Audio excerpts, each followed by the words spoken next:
Tapos, ano, marami itong mga, ano tao, kasi tapos sila. O, yan, o. Ayan, o. Ewan ko pa yung may ano sila. Digusan, digusan. Yan, nagano, yan. Yan, tao, yan. Alright, thank you very much, Digusan. Paulo IT dancers.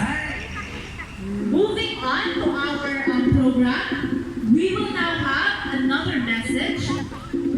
Please join me in welcoming Attorney Belmer Padawat, the OIC Provincial Officer of NCIP, represented by Sir Eric Marteja, the Acting Legal Officer of NCIP Davao del Sur. Festival.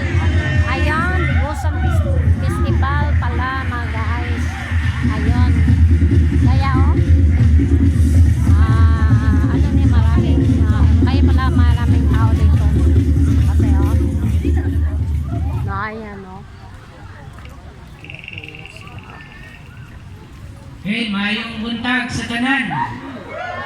Okay pa ba mo diha? Okay, so we are very grateful. The NCIP family is very grateful to the city government of Digus, led by our city mayor, Honorable Cagas. No? At the same time, led by our vice mayor, Attorney Yania.